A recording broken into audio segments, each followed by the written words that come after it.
great resources. So. And I finished grading the last of your discussions this morning.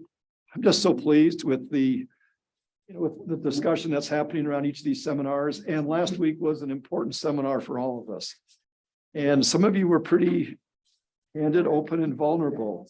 And I think that's the first step to dealing with some of what we're dealing with, is that we talk with each other, that we have the courage to be open with some of the stressors and challenges we're facing.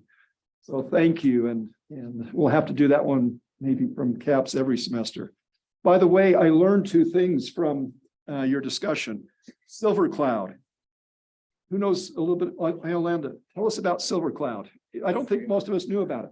So the CAPS is using this platform that it's like, at least what they told me is that like, if I don't want to go in for like, it depends as well.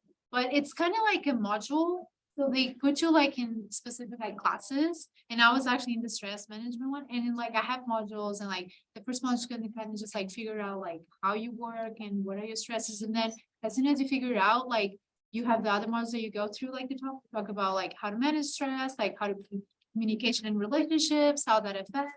And then they have one of the therapists every 2 weeks go and check your progress, and they give you feedback like, oh, I'm glad you did this week. Stuff like that. So it's actually really wonderful resource. It's really online group work and counseling. And then I learned from another one of you that CAPS has they call it handouts. Everything from perfectionism to that, to stress, just all kinds of online, modules. So go to the BYU CAPS website if you want some more resources, if you're dealing with some stuff. And please feel comfortable enough to talk to any of the faculty. We're here for you. That's why we're here, to support you.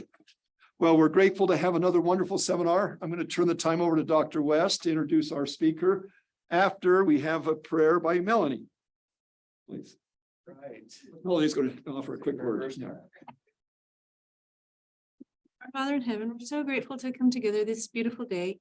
We're grateful for Michael Burke and his willingness to come and to talk to us about data analytics, and we are grateful for the opportunity to come together to learn and to study. And we ask you please to open up our hearts and our minds to the things that are most beneficial for us to learn, and to help us to be able to understand how to apply things that we are learning into our future careers and our current occupation. And we pray for these blessings in the name of our Savior Jesus Christ. Amen. Amen. Thank you.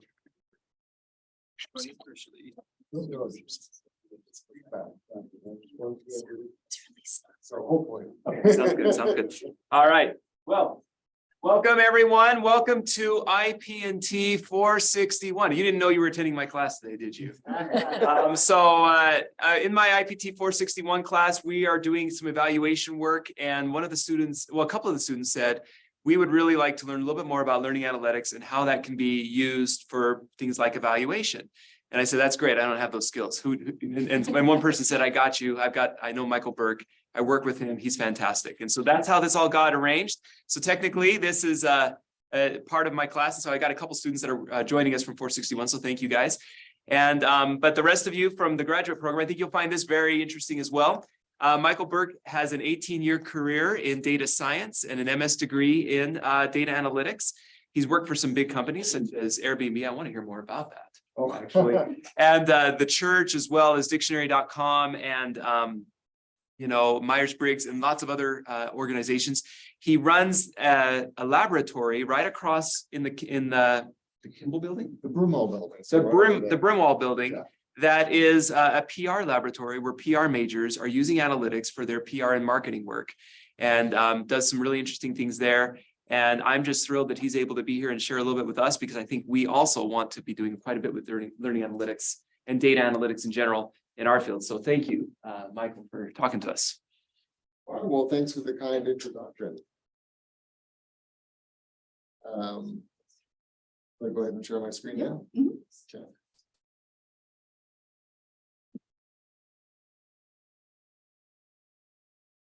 Oh, excuse me for a minute. I'm going to go try to figure out why this room is so cold.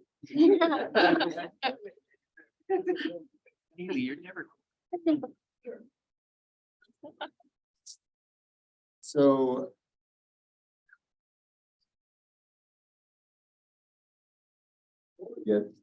Just pull it up. I want to welcome again all of our students on Zoom. Just, like we have, I don't know, it looks like about 15 on Zoom today, and we're mindful of you, and they will submit their questions in the chat, and Echo will let you know when we have 1 or 2 or 3 of them have a comment on Zoom. Oh, okay. So, so I'm kind of happy to keep this a little bit casual, and answer questions as they come. I have a few things, that I had in mind to present.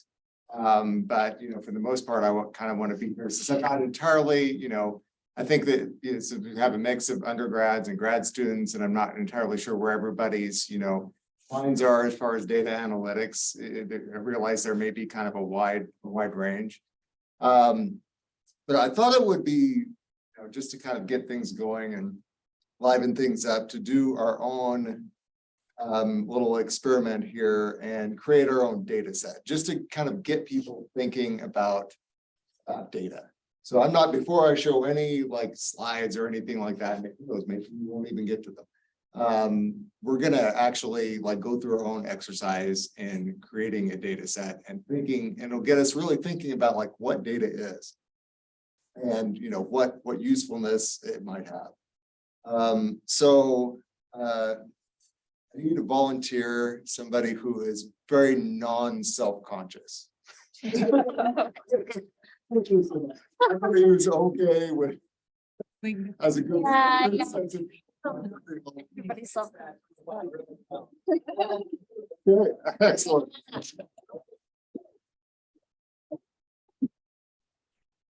What was your name again? Stephen, okay. So this data set is going to be called, let's call it people. So, all right, and I'm gonna put a little. So we're gonna say, Correct. yeah, Stephen. All right. And then it's gonna call this name here.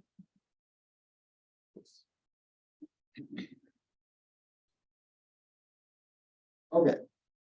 So we're gonna Stephen. So Stephen is what we call in data science an observation. You thought there was more to you than that, right? So an observation is really like if you're actually looking at data on a spreadsheet like that, it's kind of just a fancy name for a row. And so this along here is the row.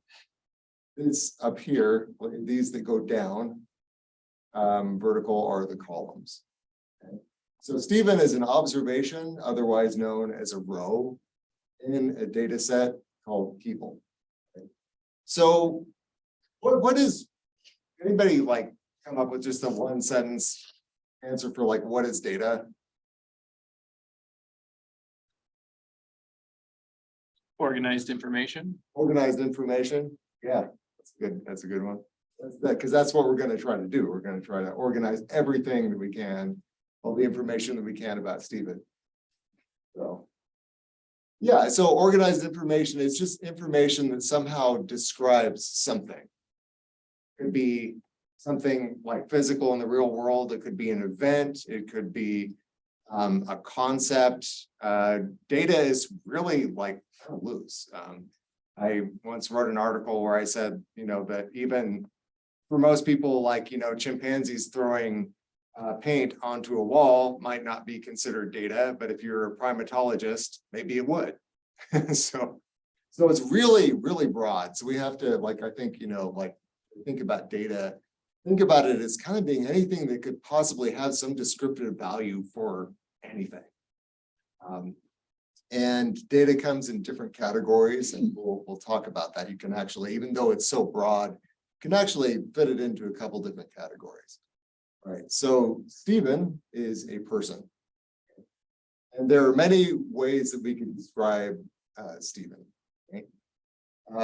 So let's think about like what's one way that you could describe. No. Yeah, okay. All right, so we're going to start category here, so a column. So sometimes these are called attributes. Sometimes they're called variables. probably heard the term variable, All right, so we're gonna start a variable that describes Stephen's attribute of being male. What should we call this? Gender. Okay, let's call it gender. All right. So I'm going to put a little in here. Signifying male. It just came through on chat. Yeah, Ruth was saying student, father, dancer, etc. Okay. Getting ahead of us. Um, Can you do a dance right now, Stephen? There we go. we picked the right person, that's right. All right, so what else describes Stephen? So, okay, we had, Student, father, dancer. okay, so let's go with the father thing. So, let's see. How many kids? One kid. So there's kind of like different ways that we could describe Stephen's fatherhood. One way would be that we could say that Stephen is a father. Yes, he is a father. So we could have, like, for example, father. We could say maybe 1 for yes and 0 for no. So Stephen actually is a father. So we'll like another way we could say that is we could say he has let's see, I could say like parenthood status, or I could say children. And if Stephen was not a father, we would just put 0 there. And so one there. So it depends on what you want to do with the data. Exactly. Or we could have even both. We could have, a children, and then we could have a yes, no column. So. All right. What else? Okay, so married.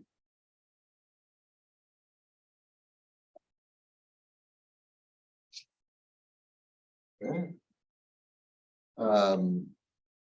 So I agree with that. I was assuming yes, but you.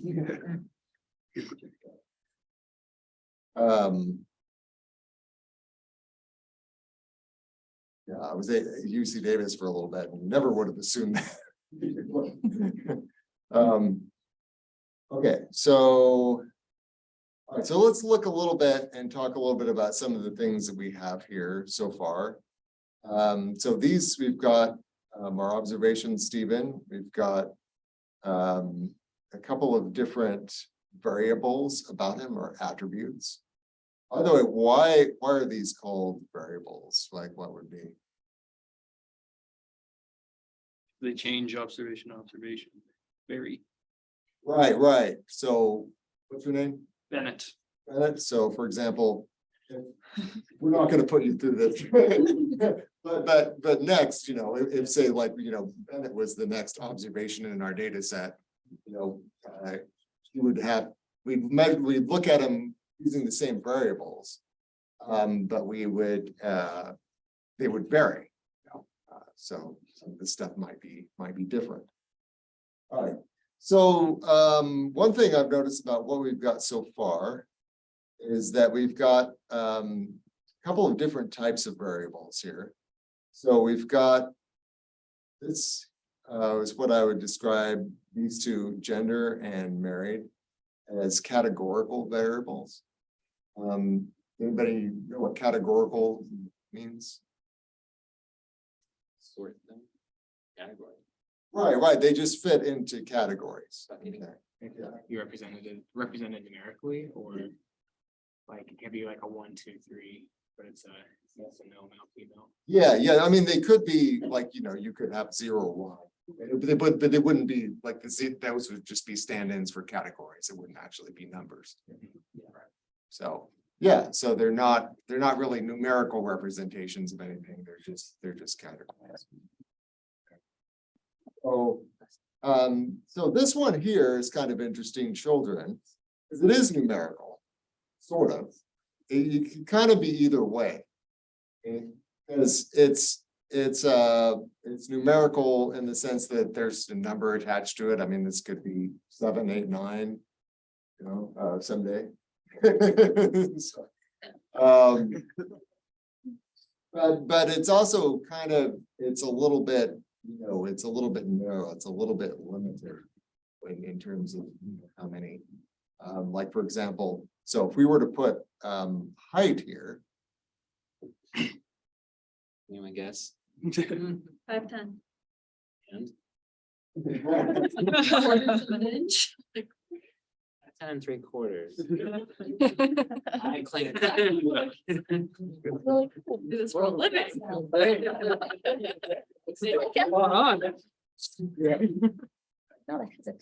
so that's actually interesting. It's not a real thing. Sensitive about it. Yeah, I don't actually. The data sets that I deal with, height is almost never in there, so. Yeah. But we'll just say 5.11. That'll stand in for 5 feet 11 inches. We'll credit you at yeah. All guys lie about their height, by the way. So, okay.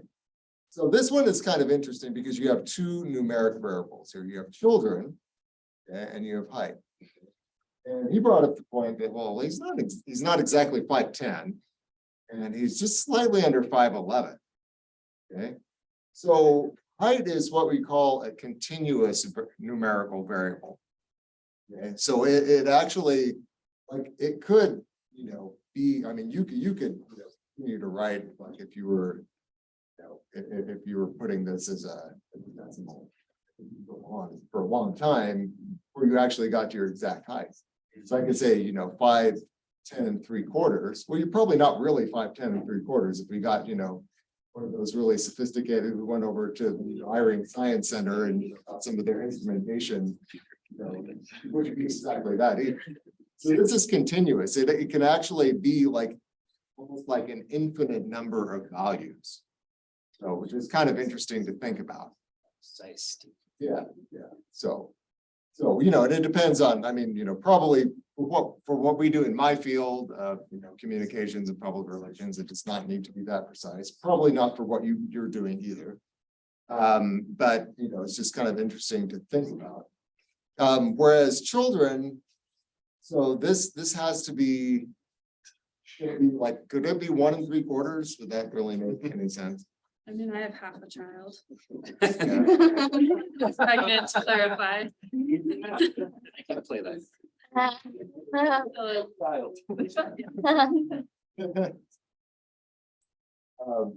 Yeah, for all intents and purposes, you know, they either have 1 child or 2 children, 2 childs, or 0. Okay. All right.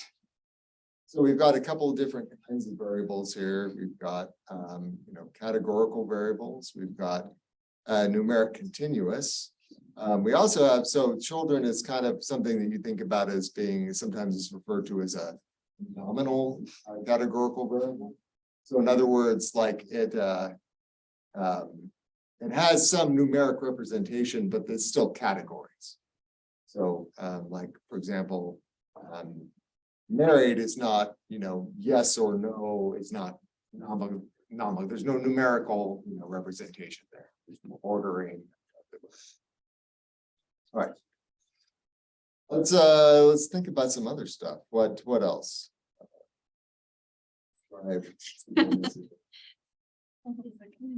Hometown. Bench press. Age. Okay, so age.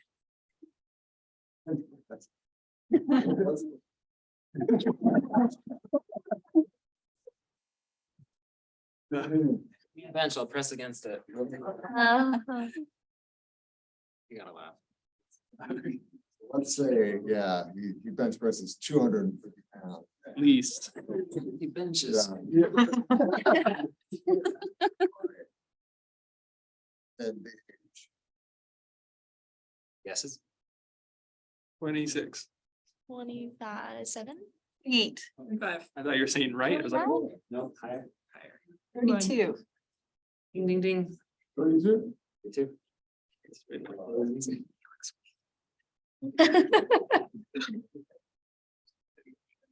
I've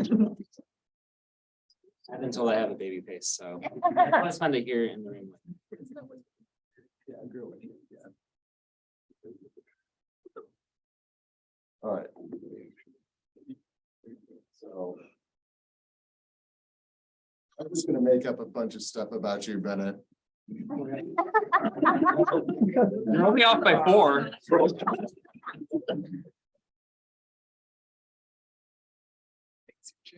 Yeah, I know. Here we go. 9 kids at 25. Wow. Lots of twins. Ah, yeah, there you go. To be able to go. Well, when you hold that many kids, you can bench press it.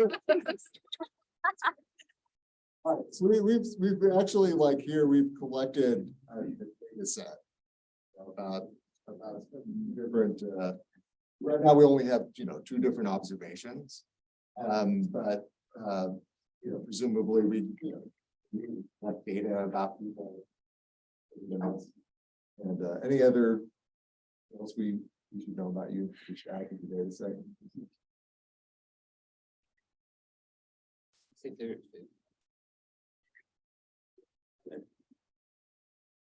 There.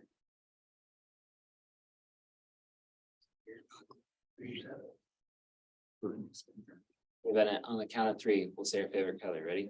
1, 2, 3. Blue. Like the dispense there. I'm gonna, Good idea, I'm sure. That's number 2 probably. I decided that your favorite color, Bennett, is. Okay. You find my whole family too. This is. You mind that magnifying? That just, so we can see the numbers, Just magnify it. Oh, sure, yeah. Okay. That good, are we? All right, so let's think about it now. We've got this nifty data set. Like what can we do with this? What can we find out?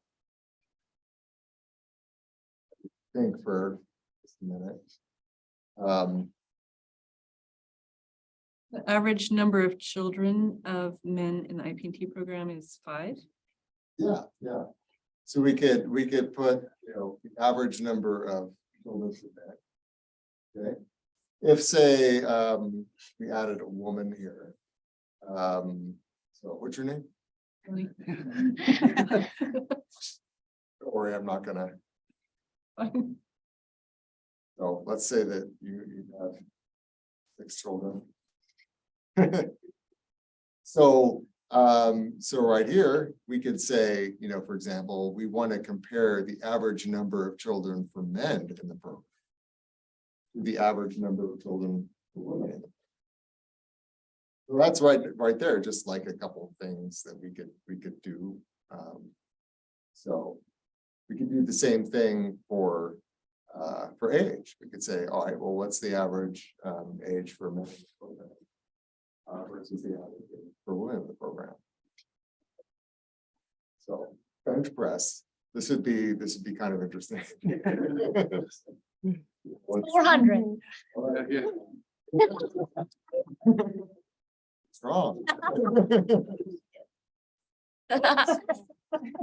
What's your favorite color? Purple. Okay. All right. So we could do another test. It wouldn't be average, but it would be the most common. It would be, we could do something called the chi-square test and compare favorite colors of female versus male members of this program. So the other thing that we wanted, so a lot of like what we're doing here is we're looking for relationships in the data. So like, for example, is one variable potentially related to another? So, here, what, in some fields, you just have no idea. And so, you have to perform statistical tests. But in most cases, you look at this and you have an idea that there's kind of like some relationship and, you know, in some cases, there's not a relationship. So, you know, for example, like, would you suspect that there might be a relationship between age and bench press? Would it be surprising if Stephen were 90 years old and could bench press 300 pounds? Would that be a little bit more surprising than if he were 32 and could bench press that? I would think so. So, you know, you could say there's probably a relationship there. You know, what about height? You know, height and press. My experience has been, I'm not a super tall guy. My experience has been the guys who are taller than me tend to be stronger. There's probably a relationship there. All right. So then you get into some things that are kind of interesting, like is there a relationship between height and children? Maybe. I mean, apparently I'm 6'5" and have 9, so. Rick, Well, there's supposedly a relationship between height and perceived attractiveness. They've done psychology research on that, so could be related to, you know, likelihood of getting married and having children. yeah, so that'd be one of those things where we're like, well, we don't know, we got to investigate that. You know, is there a relationship between, you know, the height of, you know, male BYU students and their attractiveness, or all BYU students, and then you could divide it up between male and female and find out if there's any difference. So I've heard about a relationship between increases in shark attacks and ice cream sales. People are swimming when it's hot.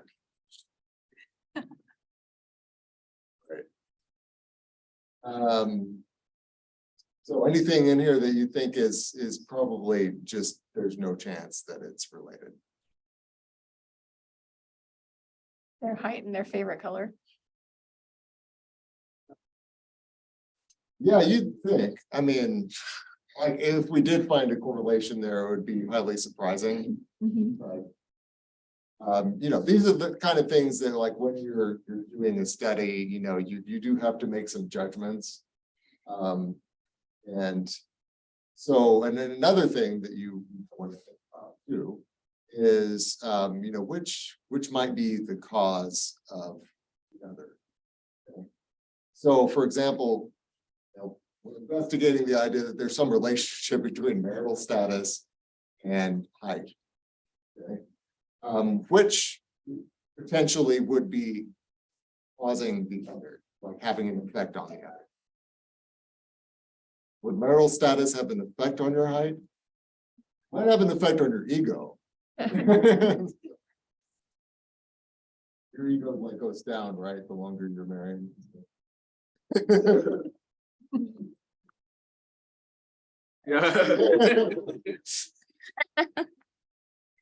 Or at least with the children. Yeah. So.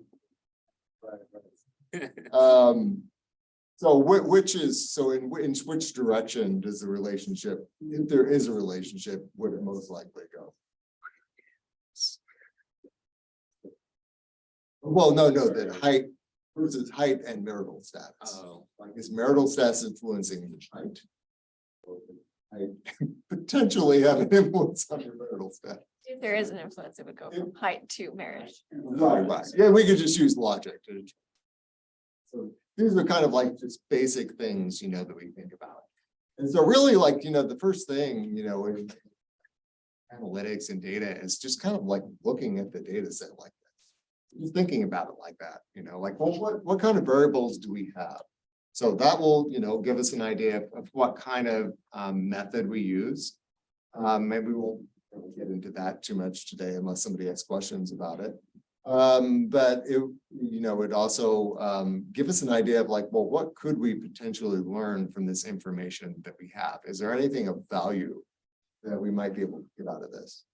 So let me, part of our next thing, let's just take this into the realm of field study, which I admittedly know very little about. So I'm gonna kind of depend on you. Data set, so, what kind of things you might. So what are you're typically, like, what would you? Test results. Okay, so. Yeah. So we wanna go with? Okay. So.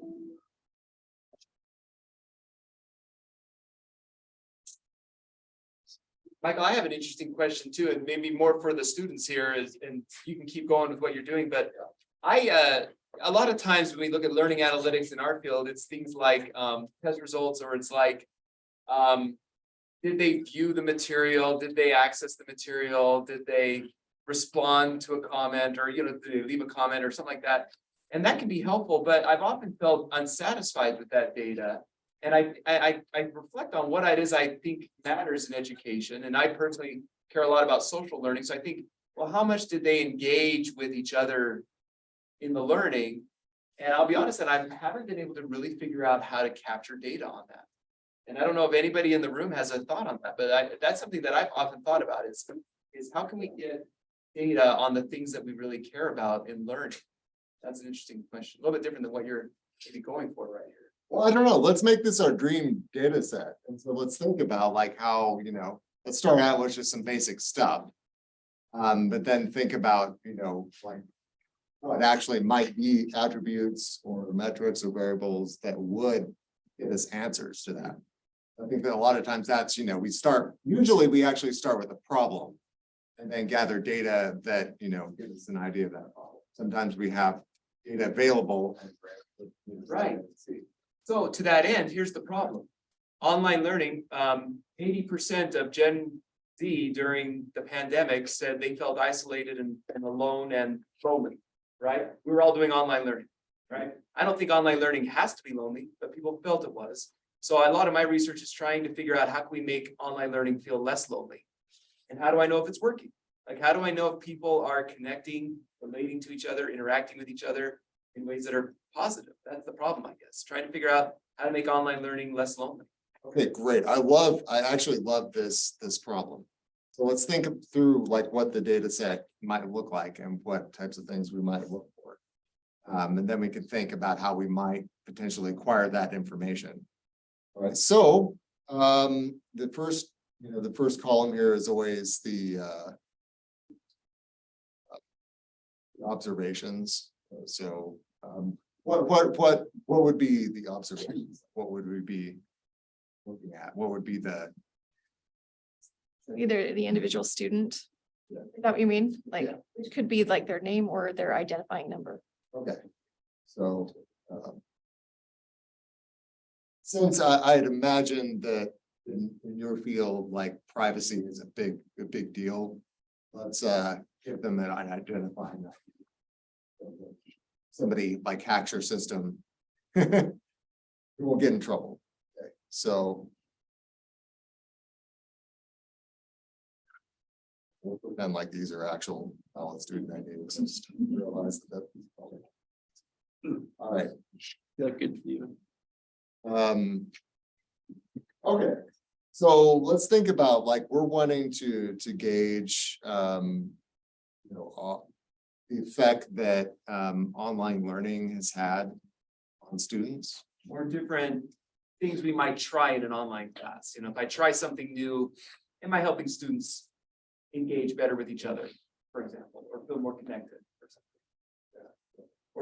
Or not necessarily feel, can there be any evidence that they are connected? Right, because of something I did in the class. Okay, so we might be doing like there's different ways that you could approach this. It's like what you're talking about to me sounds like a bit more of an experiment, like a quasi-experimental approach. Where you're like actually, looking at one group and then comparing it to another. So like we could have some sort of measure of, I don't know, what would be a measure of like online learning that we could do? So one idea is to use a Likert scale, like, 1 to 5. How satisfied are you? Or do you agree, strongly agree, disagree kind of thing? Okay, so that would be a good metric, and that would be would you be measuring their experience with online learning? In his question, it would be like, was this effective, or did you feel more connected? Did you have a positive experience, or I don't know, something like that? Yeah. Did you feel isolated? Did you feel isolated? Yeah, that sounds- Okay.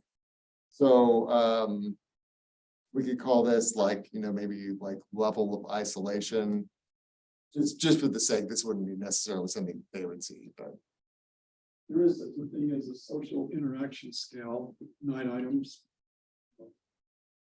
So, Fall into something like that. right. Yeah, a lot of times these are, that's. Could there be helpful behaviors? Like, I think this is valuable. We could ask people, do you feel isolated? 1 to 5. I wonder also if there are helpful behaviors or community-oriented behaviors that we could somehow track. For example, how much do you respond? Like, how many different people in the class do you respond to? How quickly do you respond to them? How long does someone go before somebody will reply to their comment? Like I had to wait all week. I didn't feel very cared for in that class, or things like that. There might be like, I guess, helpful behaviors that we might be able to track maybe perhaps. All right, yeah, let's start with one behavior, but first, there was one that you. That was actually what I was gonna offer, is like if your platform, if you're using Zoom, you could go back and watch recordings and time like how long someone talks for, how long each student talks or contributes, and how many times they contribute to the discussion, like with audio on, not with comments, but like audio. Okay, so we could put like length. We could actually get 2 variables out of that. So length. What would we call this? Like Zoom participation? Like Commenting, I don't know. Why not chat, Becca? Oh, I was just wondering why you said that. Oh, just like auditory, like. Yeah, why not chat? You could do chat, like how many times they comment. we could also do like number of chats.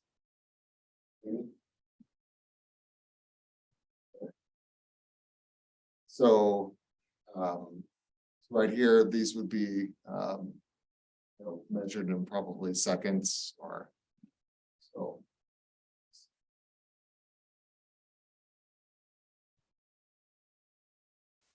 Just to give us some variety here.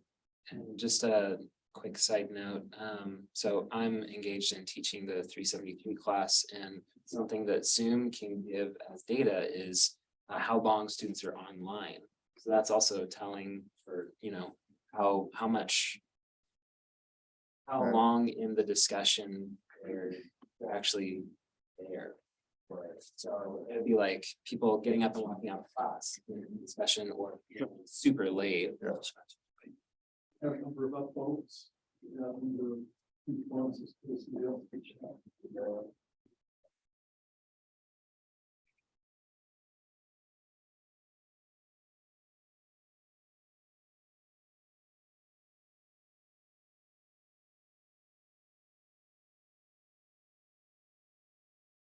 Right, Rick, are we getting in the direction of? I think we're getting there. Yeah, and it's a tricky thing, obviously. It's very tricky. I wonder about like, yeah, like I guess that's partly this would probably have us require us to define what does it mean to be a good member of a learning community online, and then can we observe those behaviors? Like it means paying attention to people, reading their comments, but then responding to them, responding quickly. Not waiting until Saturday night to reply to a discussion thread, right? Giving them feedback sooner rather than later. So we might be able to track time between responses or something, or things like that we could track. I don't know. I'm honestly just pondering this myself. I'm trying to.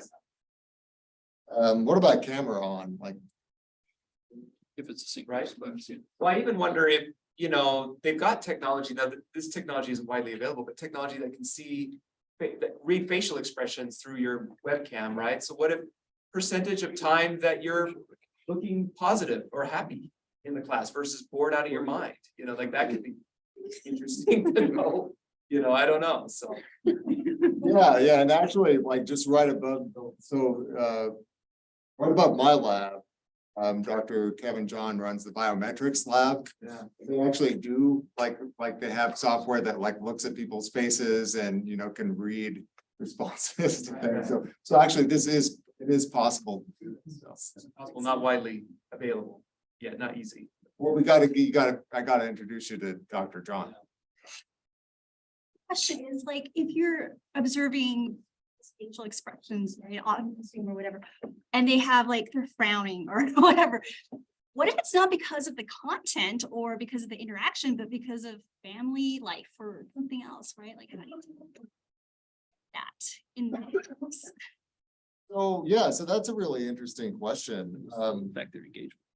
Because like in any of these, you know, there could be external factors that could be influencing these, right?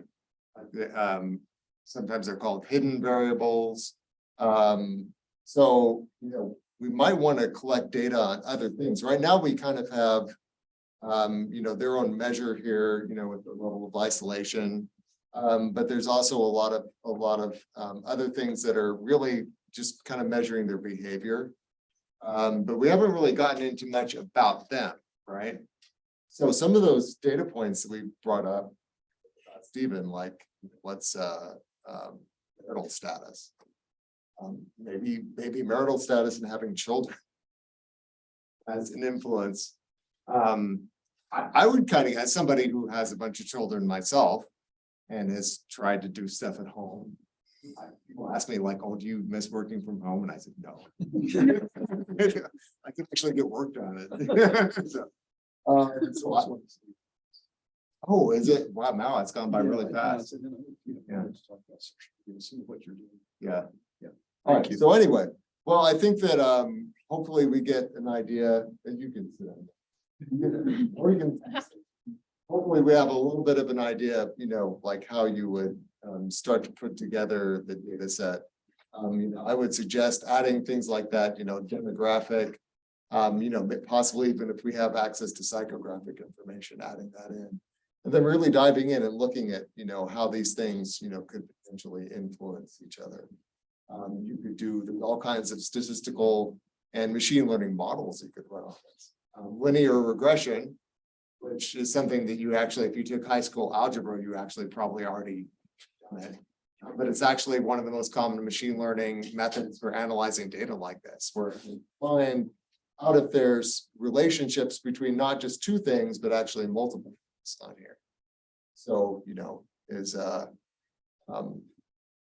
you know, the length and the number of chats and the time, you know, is this all together, you know, affecting the level of isolation?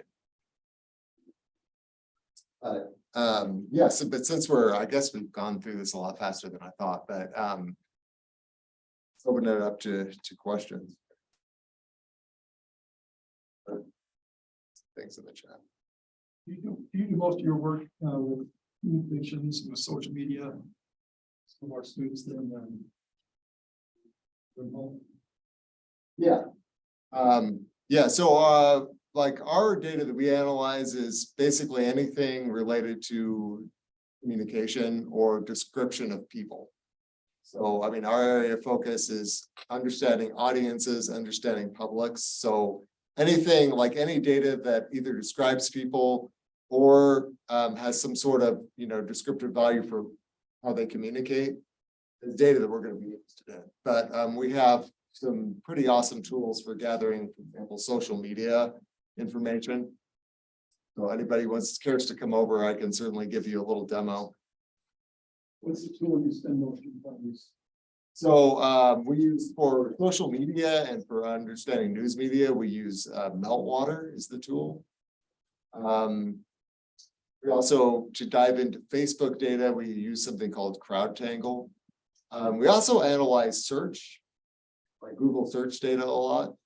And so there's a cool tool that you can actually get a free version of it called SEMrush. I don't know if that's ever valuable. It might be, right? Have you dabbled at all in any learning analytics? That's obviously our field is instructional science, and we hear about, you know, the use of analytics to help us to follow a path of optimal learning for a learner. Yeah, Not really specifically.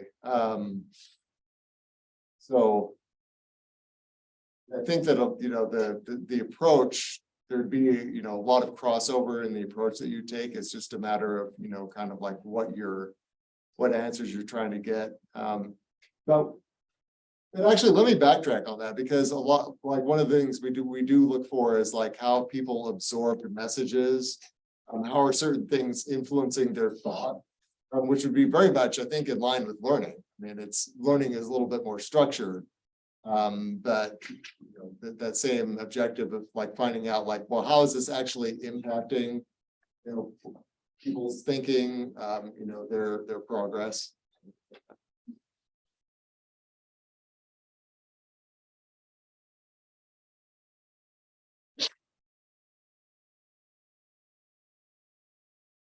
Any other questions? How expensive are your services? Not very expensive. So I think they need to do a analysis. Something we want graphics and maybe we can call it personas or personas. Okay, well, we actually, we do personas too. So there's definitely some crossover. So in fact, like one of the more interesting things that we're doing right now is actually developing personas for one of the church's main social media channels. So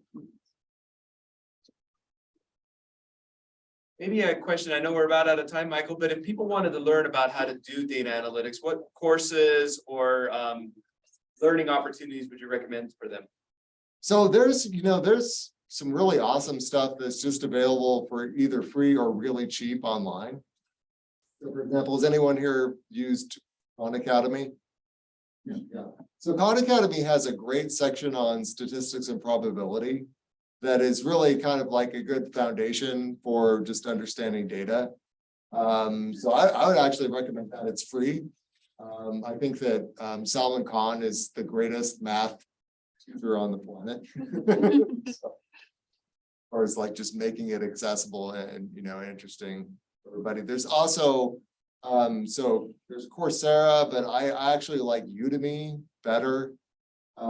So there's any number of courses on statistics, on machine learning, on just various aspects of data analysis. And one of them that I like is if you just Google on there or go to Udemy, they have courses on there too. It's called superdatascience.com. And it's this guy out of Australia that just kind of makes it really fun and down to earth and interesting. So Well, go ahead, Peter. Curious what the size of the data is.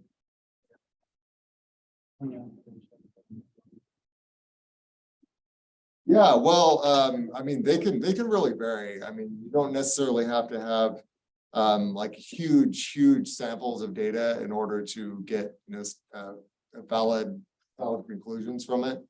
But when you're talking about like social media, I mean, sometimes that it can come into the millions.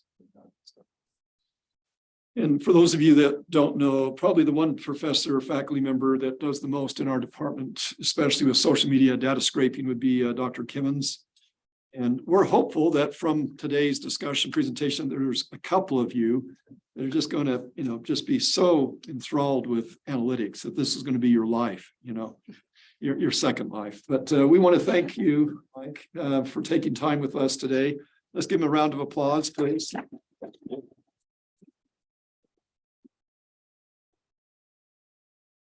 And if we can have a closing prayer and a blessing on the food by Nathan, thank you.